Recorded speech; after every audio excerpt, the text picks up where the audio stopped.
Yo, how's everyone doing? Welcome back for some more Forza Horizon 3. Today I'm sharing with you the Corvette Z06 Horizon Edition, and this is a very sweet car. It's a drift skills boost, and unlike the Subaru 22B, this car actually deserves that attribute because it is definitely a lot of fun to drive and can definitely drift around corners very well, and it's very controllable though. Like, some rear-wheel drive cars are very tough to control, at least for me, and again, I've said it many times, I'm not a professional drifter at all. I don't drift very often, but whenever I see a drift skills boost car, I'm obviously gonna try to drift it, and this thing is definitely a lot of fun just to cruise around and just hit turns really fast and get sideways a little bit, and it's a ton of fun, and they definitely got this one right with the drift skills boost. But let's talk about this car. I'm just showing you a little bit of free roam gameplay here, and then I'm going to share you a racing gameplay. But before we get right into that, I just want to give everyone one tip that for some reason seems to be working really well for me in terms of getting Horizon Edition vehicles, and that's using the perk where you can buy wheel spins for 50,000 credits, and I've seriously gotten about 5 Horizon Editions in just a few days doing this, and I have a ton of credits saved up already, so I figured I'd put them to use. So I opened a few wheel spins, and I'm telling you, I'm getting Horizon Edition cars like crazy. Like, I've never gotten so many in such a short span of time, so I highly recommend at least giving it a try. I'm not saying dump every little last credit that you have on this, but if you have a lot of credits saved up, just open a few and see what happens, because I've certainly got a lot. So if I got a lot, I feel like other people might as well. So just wanted to throw that out there. But let's talk about this Corvette. And like I already mentioned, this car can definitely drift, but it also has very good grip. You can definitely handle well around turns, and even if you do get sideways a little bit, it's pretty easy to control. Sometimes I let off the gas a little bit, and that definitely helps.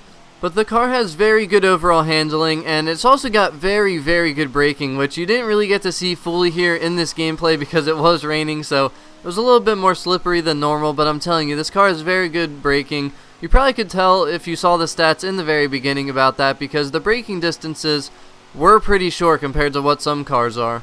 The car also surprisingly has a pretty decent launch. I mean, the 0 to 60 is about 3 seconds, but even though it's rear-wheel drive and makes a lot of power, it still grabs pretty quick. I mean, yeah, it spins a little bit, but especially if you tap the gas off the start a little bit, it definitely helps your grip, and I really like that about this, because a lot of rear-wheel drive cars, you're kind of sitting there spinning your wheels for about 3 minutes, it feels like. So this car actually grabs really nicely, and the other thing is the acceleration is really good, especially all the way through 150. After that, it's, you know, once you hit 7th gear, starts to be a little bit sluggish, it feels like, but the top speed's really close to 200, so it's not too bad. It's not the best in the world, but it is only an S1 900. But this is a drift skills Corvette. It's not really meant for that top end and that top speed, so it does the job for what it needs to. It can definitely turn around corners very easily, and it's got good acceleration, pretty good launch, and overall it's a very good Horizon Edition car. This is probably up there in my top 3, maybe top 5. I haven't,